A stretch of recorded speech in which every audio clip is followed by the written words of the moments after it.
शिखा का अर्थ होता है शिक्षा लेना। पद यानी अधिष्ठान। क्या बोला मैंने? शिक्षा का शिक्षा लेना। पद यानी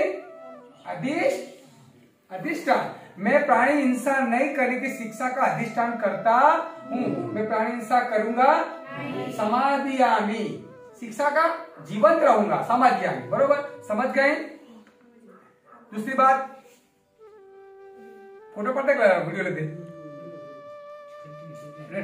तो आपने तीसरा था, दूसरा आपको पता है दूसरा सील था अदिन्ना दाना वेरमणि शिखा पदम समा, यानी चोरी करने की नहीं, लेकिन अदिन्ना दाना किसी के कहने के बाद लेने का, लेकिन पूछ के लेने का। क्या लेने का? पूछ के लेने का। तो चोरी करने से 3 घात होती है। कितनी होती है? 3 घात। शीलघात, दृष्टिघात और चित्तघात। कितनी होती है? दृष्टिघात, चित्तघात। शीलघात, दृष्टिघात और चित्तघात। तो मैं बताता हूँ, आप छोटी छोटी चोरी करेंगे तो आपका आदत बन गई चोरी करने की। तो आप जैसे जाओगे तो ये मैं चोरूंगा, वो मैं चोरूंगा, वो मैं चोरूंगा, तो आपकी कैसी, आपने क्या किया? जैसे देखा तो आपका विचार कैसे आया? चोरी करने का। समझ गए ना? तो आप चोरी करने की आदत पड़ गई तो आप क्या हो गए? जैसे जाओगे मैं उसकी चोरी करूंगा, इसकी चोरी करूंगा, तो आदत पड़ गई ना। तो जैसे आपने देखा तो आपकी दृष्टि पड़ी तो कैसे बोला? अपना मन कैसे बोला? मैं चोरी करूंगा। तो कितने हुए? घात, शीलघात, चित्तघात और दृष्टिघात। तो समझ गया? चोरी करनी कि चोरी करने से यानी के तरीके हम चोरी करने से सूते नहीं, क्या आराम, नींद नहीं आती। क्यों नहीं आती? नींद आती? चोर को नींद आती है? कब चोरी करूं, कब चोरी करूं? तो चोर को नींद आती और जो आसपास की एरिया है उसको भी नींद आएगी नहीं। समाज में शांति स्थापित होगी, सुरक्षा स्थापित होगी, सलामती स्थापित होगी। तो चोरी करके समाज में सुख शांति स्थापित होती है, इसलिए चोरी करनी नहीं चाहिए। राइट? तो चोरी, अगर चोरी करेंगे तो चोर के साथ आप मित्रता करोगे? नहीं करोगे ना। तो चोर के साथ आप अच्छा व्यवहार करोगे? तो चोरी करने से समाज में सुख शांति और सलामती स्थापित होती।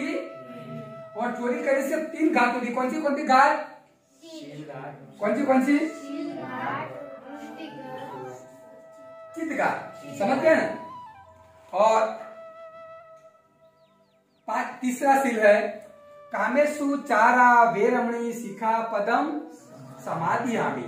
हमें ब्रह्मचर्य का पालन करना चाहिए। आप लोग को पता होना चाहिए कि पहले के जमाने में छोटे छोटे लड़के को और लड़के को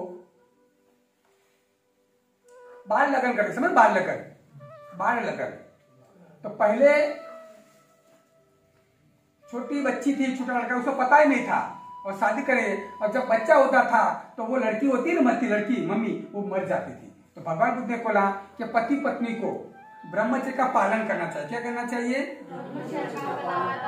अमास के दिन, पूनम के दिन और 2 अष्टमी के दिन ब्रह्मचर्य का पालन करना चाहिए। इस पालन करने से, इस पति पत्नी को पालन करेंगे, पति पत्नी में विश्वास बढ़ेगा। क्या बढ़ेगा? विश्वास। जब विश्वास बढ़ेगा तो परिवार में सुख शांति और सलामती आएगी कि नहीं आएगी?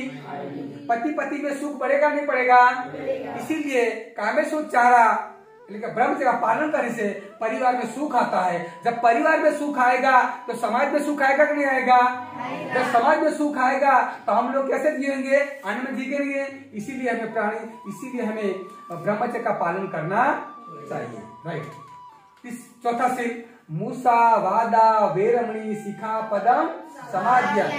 हमें झूठ बोलना नहीं चाहिए। और झूठ बोलने से भी 3 घात होती है। कितनी होती है? शीलघात, चित्तघात और दृष्टिघात। बताता हूं। आपने एक बार झूठ बोल दिया, बोला ना, किससे सामने बोला? मुझे सामने। जब मैं अब आऊंगा तो आपको याद रखना पड़ेगा नहीं रखना पड़ेगा? मैं उसके सामने झूठ बोला था। क्या बोला था? तो जैसे जैसे आएंगे तो आप बोला, तो आपके झूठ बोलने से आपको 3 चित्तघात, दृष्टिघात और शीलघात। तो झूठ आदत पड़ गई तो आदत जाती। झूठ बोलने से आपको कोई मित्रता करेगा? नहीं करेगा। झूठ बोलने से आपको दुख लगेगा, सुख लगेगा? और झूठ बोलेंगे समाज में सुख मिलेगा, शांति आएगी? झूठ बोले में न समाज में शांति आती है, न सुख आती है, न सलामती आती है। तो क्या बोलना चाहिए? सच बोलना चाहिए। क्या झूठ बोलने से समाज में दुख उत्पन्न होता है? क्या होता है? झूठ बोलने से दुश्मनी पैदा होती है। अच्छा, व्यर्थ तो होता है ना, मेरे सामने झूठ बोला तो हमें मजाक में भी झूठ बोलना। तो भगवान बुद्ध ने बोला कि इंसान को मजाक में झूठ बोलना, कि झूठ बोलने से शीलघात, चित्तघात और दृष्टिघात होता है। समझ गए? तो हमें मजाक में भी झूठ बोलना चाहिए। और पांचवा कौन सा था? बोलिए।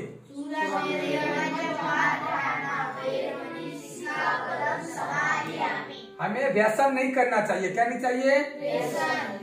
हमें दारू शराब नहीं पीना चाहिए। देखो, व्यसन से यानी कि शराब पीने से खुद तो दुखी होता है, खुद दुखी होता है और परिवार को भी दुखी करता है और समाज को भी दुखी करता। दारू पीने से वो खुद तो लाचार होता है और परिवार को लाचारी होती है और समाज को लाचारी पैदा करने।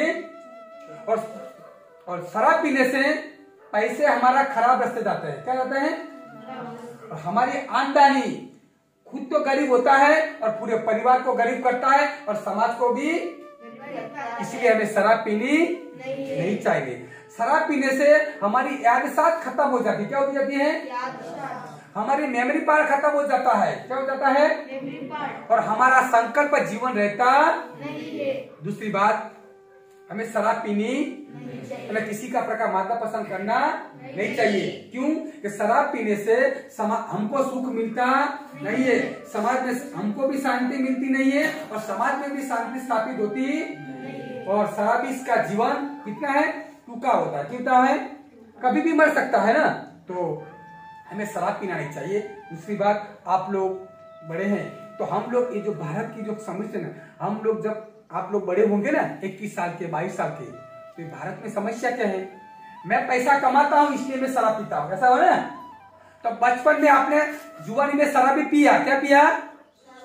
जवानी में। क्यों? मैं पैसा कमाता हूँ ना, अपना माँ बाप मना करता है कि बेटा तू मत पी, बेटा मत पी, लेकिन हम लोग मानते हैं नहीं कि मैं कमाता हूँ इसलिए मैं पीता हूँ। तो आप लोग ने जवानी में शराबी किया और शराबी व्यसन हो गए। बुढ़ापा में आप शराब नहीं पियोगे तो आपका पाँव हिलाएगा। क्या हिलाएगा? और आपको शरीर को टकाने के लिए, शरीर को जिंदा रखने के लिए आप क्या करना पड़ेगा? इसीलिए बचपन में शराब मत पियो, जवानी में शराब मत पियो। इसलिए मैंने बोला था ना कि बचपन की शिक्षा, जवानी की और बुढ़ापा की।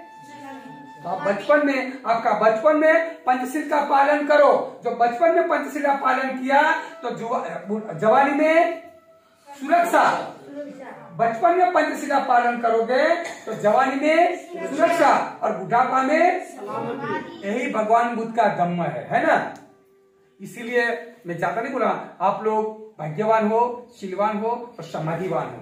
भाग्यवान इसलिए कि आप लोग ने 10 दिन के लिए भगवान बुद्ध की धम्म देशना और अच्छा मित्र और धम्म सुनने का आपने संकल्प लिया है। क्या लिया है? संकल्प लिया है। और आप लोग समाधिवान इसलिए हैं कि आप लोग यहाँ 10 दिन धम्म देशना सुनोगे, ध्यान करोगे और एकाग्रता मन से अपना नया जीवन प्राप्त करने के लिए एकाग्रता के समाधि में रह के ध्यान भावना करोगे। राइट? इसलिए आप कौन है? समाधिवान। और आप प्रज्ञावान हो। कौन है? इसलिए कि आप 10 दिन के लिए जाओगे ना, और जो भी सुना है और उस अनिकार प्रज्ञा के अनुसार आप जीवन जियोगे। इसीलिए आप लोग ज्यादा नहीं बोलता मैं, आप लोग को साधुवाद, आप लोग को धन्यवाद। आप लोग पुण्यशाली हो, भाग्यवान हो, शीलवान हो। अब 10 दिन अच्छी पढ़ाई करो, अच्छी ध्यान भावना करो और यहाँ का जो आप लोग तक मिला, जो समय मिला और समय का सब बोलो। मैं ज्यादा नहीं बोला, कल आपको मैं बात बताऊंगा कि ये प्रज्ञा क्या है, समाधि क्या है, करुणा है, बताऊंगा ज्यादा कि हम इसीलिए आप लोग को ज्यादा मैं मेरा प्रवचन खत्म करूंगा और आपको आशीष के प्रवचन में आपका धम्म देशना पूर्ण करूंगा।